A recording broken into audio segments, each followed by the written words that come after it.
La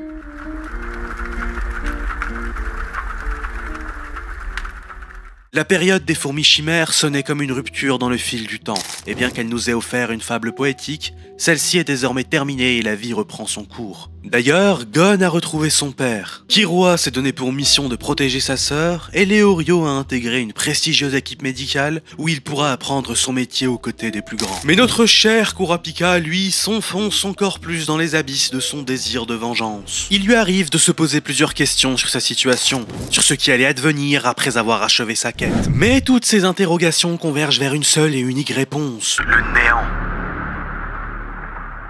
En effet, Kurapika a poursuivi tout au long de sa vie deux objectifs parallèles, chacun prenant le dessus sur l'autre en termes de priorité selon les circonstances. Le premier consiste à l'éradication des tueurs de son clan qui sont, selon les dires, les bien nommés membres de la brigade fantôme. Le second est dans la récupération des yeux écarlates, les pupilles emblématiques des Kurata, son clan. Pour réaliser sa quête, le jeune homme a traversé bien des péripéties, dont la plus célèbre fut celle de Yorkshin. Kurapika manifesta ses talents dans divers domaines et se hissa rapidement au sommet en annihilant l'existence du Voguin, le numéro 11 de la brigade fantôme qui, paraît-il, possédait la plus grande force physique de l'association. Quoi qu'il en soit, Kurapika s'en tirera la chaîne ensanglantée avec en prime le chef de la brigade à qui il ôta son haine. Les péripéties de notre chasseur continuent au point où il fut contacté par les Zodiacs, la célèbre organisation d'Hunter, choisie pour en être les leaders, qui lui demandèrent de les rejoindre. Kurapika accepta après réflexion car son intégration lui conférera divers avantages, notamment la possible récupération des dernières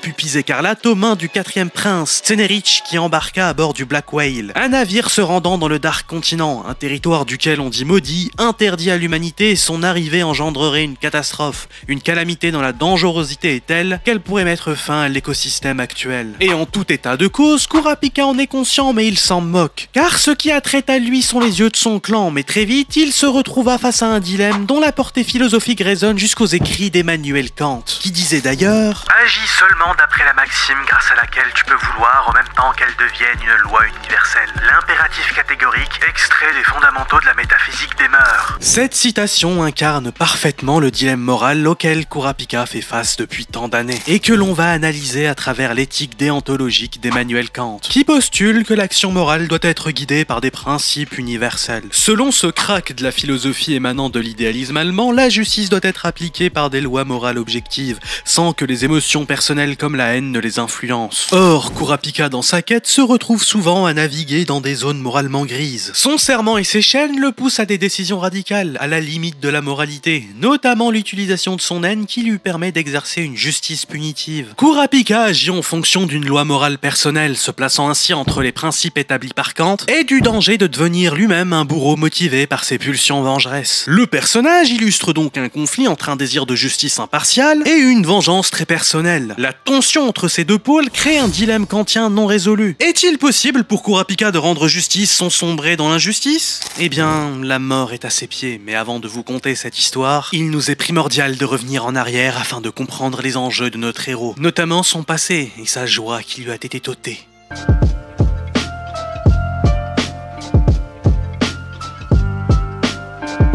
Les Kurata ne forment pas seulement un clan, mais une véritable ethnie vivant en autarcie, isolée du reste du monde. Quiconque parmi eux s'aventure à l'extérieur sans autorisation s'expose à une sanction plus ou moins sévère selon la durée de l'absence. Cette micro-société est composée de seulement 128 membres, parmi lesquels 37 possèdent les célèbres pupilles écarlates. Un trait héréditaire rare même au sein des Kurata. En effet, la majorité des membres, soit 91 individus, n'ont pas hérité de cette caractéristique. Parmi ces 37 détenteurs des pupilles écarlates, on compte des enfants ainsi que des personnes incapables de se battre, ce qui réduit encore plus le nombre de combattants que l'on estime à un maximum de 5 individus. En l'absence d'une force militaire capable de dissuasion, due à cette infime proportion de combattants, le clan est condamné à se cacher du monde extérieur pour échapper à toute forme de persécution liée à leur attribut héréditaire, le Hinome, un œil dont l'iris devient rouge écarlate lorsque son porteur ressent de fortes émotions. Le clan s'organise autour d'un doyen assez âgé chargé de faire respecter les us et coutumes de la tribu. Il possède un savoir du monde civilisé et est très certainement désigné selon son ancienneté, un critère courant dans certaines ethnie pour désigner un chef. Les Kurata vivent en parfaite harmonie avec la nature. Leur mode de vie ne dégrade pas leur environnement. Par exemple, leur habitation se fonde dans le paysage, évitant ainsi de déforester les forêts où ils résident. Lorsqu'un membre souhaite se rendre à l'extérieur, le chef du clan lui fait passer un test aux côtés d'experts attitrés à l'examination. Et si le membre en question réussit le test, celui-ci est autorisé à rejoindre le monde extérieur. Les Kurata arborent un style vestimentaire unique, avec des tenues ornées de symboles exotiques dont la signification demeure inconnue. Ce que l'on sait, c'est que le design de leur habitation et de leurs vêtements présente des similitudes frappantes avec la porte du Dark Continent, ce qui laisse supposer une possible ascendance lointaine liée à ce continent maudit. Les membres du Zodiac ont d'ailleurs émis l'hypothèse selon laquelle le Dark Continent pourrait abriter des races humaines inconnues, différentes de celles que nous connaissons. Ce détail narratif coïncide avec l'arrivée de Kurapika sur le Dark Continent, où il pourra rencontrer d'autres membres de son clan. Cette découverte atténuera certainement son désir de vengeance en réalisant que les Kurata ne sont qu'une fraction d'une race plus vaste, vivant sur le continent maudit, lui offrant ainsi une nouvelle chance de reconstruire son peuple, lui donnant un but par la même occasion. Cela engendrerait peut-être même un conflit entre les Zodiacs et Kurapika. En effet, si les membres du Zodiac venaient à découvrir que le clan de Kurapika ne serait qu'une fraction appartenant à une race plus vaste, habitant sur le Dark Continent, ils essayeront sans doute de les utiliser pour approfondir leur propre connaissance du continent maudit, dans le seul but de s'approprier les ressources naturelles de cet endroit, comme le V5 a tenté de le faire par le passé. Le Zodiac, conscient des dangers et des richesses du Dark Continent, cherchera à exploiter cette connexion entre Kurapika et cette race pour obtenir un avantage stratégique leur donnant une avance face à Beyond Netero. Kurapika sera donc face à un autre dilemme, choisir les siens, ceux qui partagent comme lui la pupille écarlate,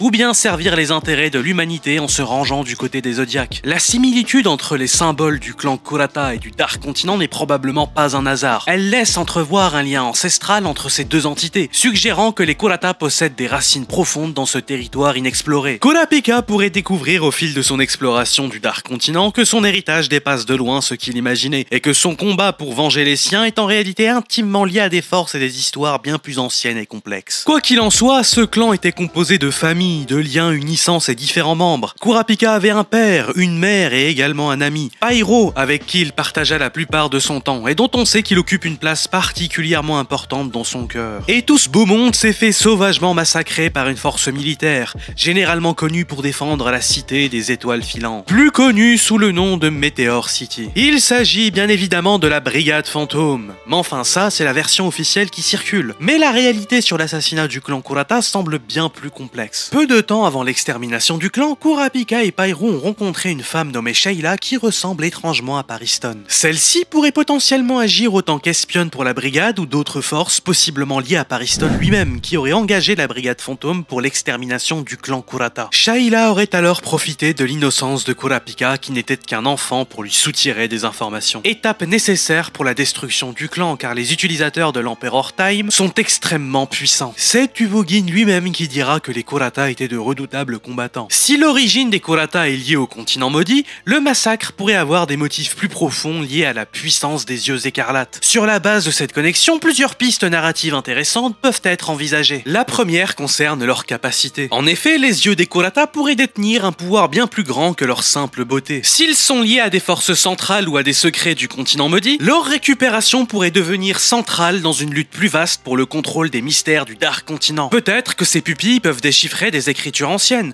ou avoir accès à des codes octroyant le contrôle des ressources. Kurapika pourrait également découvrir que certains membres de son clan ont survécu sur le continent maudit. Cela transformerait son objectif de vengeance en une quête de restauration de son clan. Sans oublier Pariston qui pourrait être un antagoniste clé. S'il est à l'origine du massacre, il pourrait avoir cherché à exploiter les pouvoirs des yeux écarlates pour ses propres objectifs sur le continent maudit. La clé de voûte de l'intrigue repose essentiellement sur les pupilles écarlates. Nous devons donc nous intéresser en profondeur au fonctionnement de cet étrange trait héréditaire afin d'en découvrir les limites, et plus encore les secrets.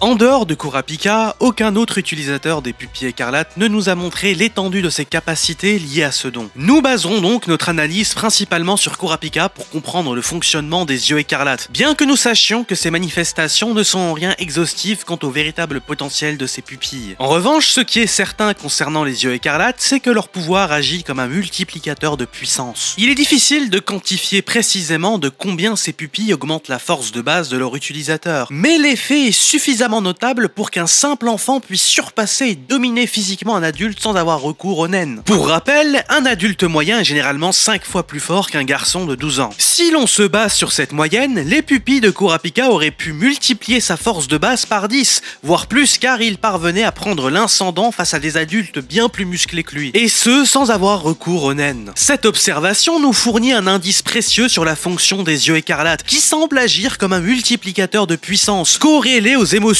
ressenties par leur porteur. Uvogin, membre de la brigade fantôme, a d'ailleurs établi une connexion implicite entre la force d'un Kurata et l'éveil de ses pupilles. Lorsque Kurapika l'avait interrogé sur le massacre de son clan et ce sans révéler ses iris, Uvogin restait indifférent, mais dès que Kurapika a dévoilé son trait héréditaire, la réaction d'Uvogin a été quasi instinctive, reconnaissant immédiatement la puissance des membres du clan Kurata. Cela suggère donc une véritable corrélation entre l'augmentation de la puissance d'un Kurata et l'activation de ses pupilles. Mais dans le monde d'Hunter x Hunter, le corps humain se divise en deux facettes. Le premier est l'aspect physique du corps, comprenant les éléments tangibles comme le sang, les organes et les os, auxquels les pupilles des Kurata appartiennent. Le second aspect est métaphysique, lié à l'aura et au nen, invisible à l'œil nu, mais visible à travers le gyo. Ainsi, les pupilles écarlates dans leur aspect physique ont pour fonction de multiplier la force physique et les sens. Mais dans leur aspect métaphysique, elles multiplient la puissance du nen de leur porteur. Et qui dit nen implique le suivi de la personnalité de chaque utilisateur, manifestant un pouvoir lié au tempérament propre de tout à chacun. L'on appelle cela le Hatsu. Les pupilles confèrent donc à leur utilisateur un Hatsu à la puissance multipliée en plus d'une grande force physique. En ce qui concerne Kurapika, ses pupilles, en plus de leur rôle physique et métaphysique, lui confèrent une capacité unique, celle de transcender sa catégorie naturelle de nen. Bien que Kurapika soit initialement un utilisateur de la matérialisation, l'activation de ses pupilles lui permet de basculer temporairement dans la catégorie de la spécialisation, via le mode appelé Emperor Time. Ce mode lui offre une maîtrise absolue de toutes les catégories de nen, un exploit que très peu de combattants peuvent prétendre réaliser. Il est important de souligner qu'Emperor Time n'est pas le fruit de son serment restrictif. En effet, le serment de Kurapika est strictement lié à l'usage de certaines chaînes, notamment la Chain Gel, qui ne peut être déployée que contre les membres de la brigade fantôme. En revanche, Emperor Time est une capacité innée et intrinsèque aux pupilles écarlates, ce qui lui permet de l'utiliser librement comme cela a été démontré durant l'arc de la guerre de succession,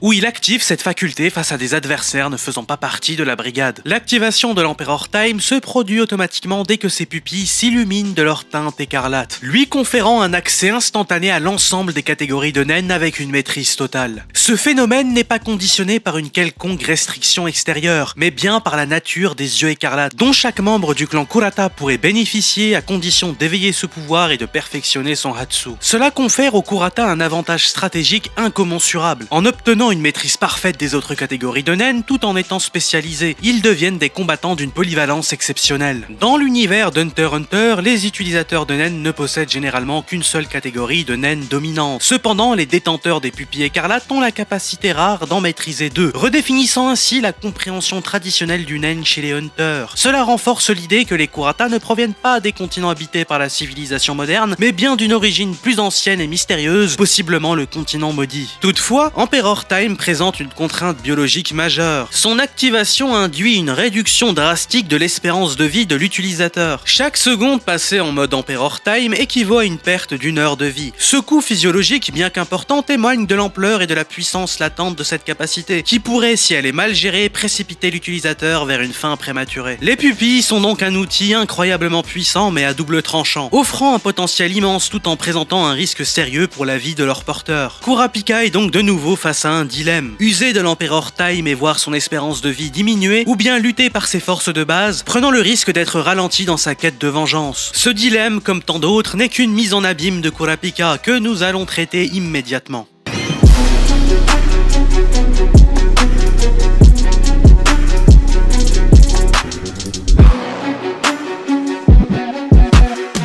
L'écriture de Kurapika est un véritable labyrinthe de dilemmes, tous profondément interconnectés. Dès l'arc de Yorkshin, il est tourmenté par la présence de Gon et de Killua. Devant un choix délicat, il se demande s'il doit les éloigner de ses opérations, préférant les protéger, ou bien leur accorder sa confiance en les intégrant à ses plans et en révélant ses capacités. Cette décision illustre une tension constante entre son instinct de protection et sa quête personnelle. Son moteur existentiel est lui aussi en proie à un dilemme fondamental. Doit-il prioritairement venger son clan en exterminant la brigade fantôme, ou bien concentrer ses efforts sur la récupération des yeux écarlates de ses semblables? Ce conflit reflète la dualité entre une justice dirigée contre des coupables et la restauration de l'héritage de son peuple. Vient alors le fameux dilemme kantien dans lequel Kurapika se débat. Doit-il succomber à une vengeance subjective, guidée par des émotions intenses et incarnée par ses pupilles écarlates, ou bien se soumettre à une loi universelle objective, respectant un principe moral qui transcende sa douleur personnelle? Ce dilemme illustre la lutte entre le devoir moral tel que Kant le décrit et les passions humaines qui déforment notre sens de la justice. L'arc de la guerre de succession introduit un nouveau dilemme,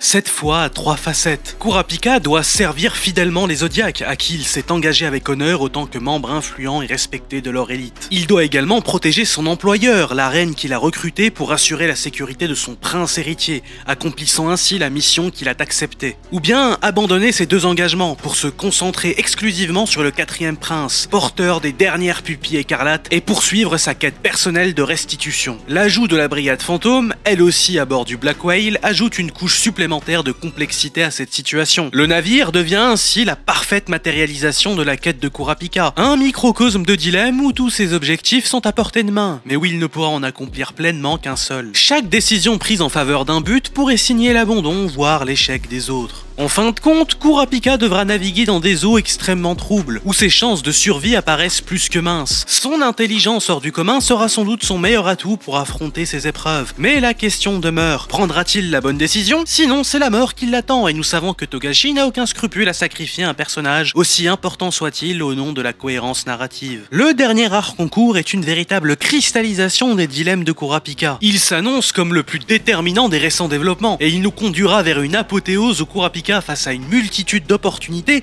devra faire le choix ultime. Ce moment clé incarne toute la profondeur philosophique du personnage, car en fin de compte, chaque dilemme qu'il affronte n'est qu'une réflexion sur la nature du choix humain, du sacrifice et de l'éthique dans un monde où justice et vengeance se mêlent dangereusement. Tout en sachant que le 4e prince Tsenerich possède non seulement les pupilles écarlates des Kurata, mais également la tête de Pyro, l'ami d'enfance de Kurapika, conservée dans un bocal. Cet élément laisse présager une suite dramatique. Si Kurapika venait à l'apprendre, cela pourrait éveiller en lui une fureur bien plus grande que celle dirigée contre la brigade fantôme. Sa rage pourrait lui faire perdre toute retenue, compromettant ainsi sa lucidité et le pousser à des actions impulsives. Ce dilemme entre contrôle et débordement émotionnel rappelle le concept stoïcien de maîtrise de soi. Selon les stoïciens, les passions, lorsqu'elles ne sont pas maîtrisées, peuvent corrompre le jugement et entraîner des décisions destructrices. Kurapika, confronté à cette épreuve, pourrait donc se voir tiraillé entre son devoir de vengeance et la nécessité de garder son sang-froid pour maximiser ses chances de survie. La question essentielle devient alors, Kurapika peut-il à la manière d'un stoïcien transcender sa rage et agir rationnellement malgré la situation? Tsenerich, qui développe rapidement ses capacités en haine, représente une menace grandissante, et toute précipitation pourrait signer la fin de Kurapika. Ainsi, sa survie dépendra de sa capacité à surmonter sa colère, à garder une approche stratégique et à faire le choix de la maîtrise plutôt que de la vengeance aveugle. Tserenich constitue un parallèle intéressant avec l'arc des Chimera Ant. Alors que le prénom Meruem signifie celui qui apporte la lumière, Tsenerich quant à lui désigne celui qui ne peut pas l'apercevoir, symbolisant ainsi l'aveugle. L'un est destiné à éclairer son environnement, l'autre à l'obscurcir jusqu'à l'aveuglement total. Meruem devient un roi avant de connaître son propre nom, tandis que Tsenerich, lui, est né avec un nom dans le but de devenir roi. Le parallèle entre Tsenerich et Meruem symbolise donc la trajectoire de Kurapika en termes de lumière et d'obscurité. Kurapika, autrefois guidé par des valeurs claires de justice, est progressivement entraîné dans l'ombre de la vengeance. Si Meruem incarne l'éveil et la rédemption, et Tsenerich l'aveuglement, Kurapika se retrouve entre ces deux extrêmes. Cette dualité laisse présager que sa quête pourrait le plonger plus profondément dans les ténèbres de sa propre colère, risquant ainsi de perdre son humanité. À ce stade de l'histoire,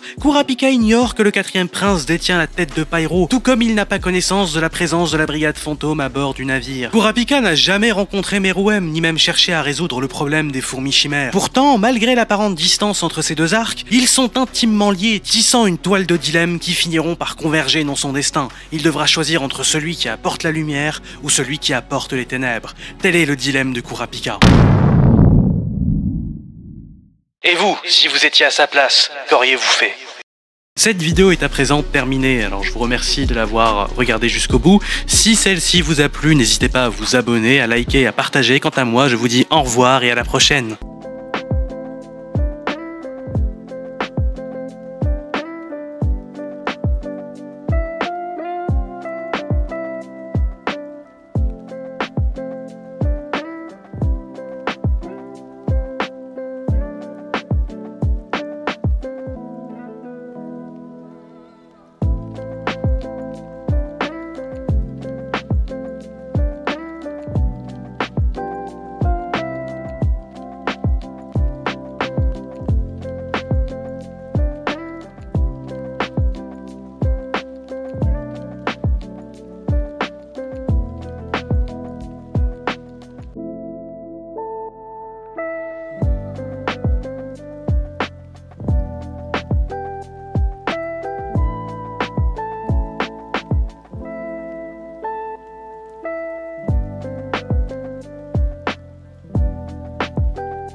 メランコリアの動画を最後まで見て、シークレットシーンまでたどり着いたことをお祝いします。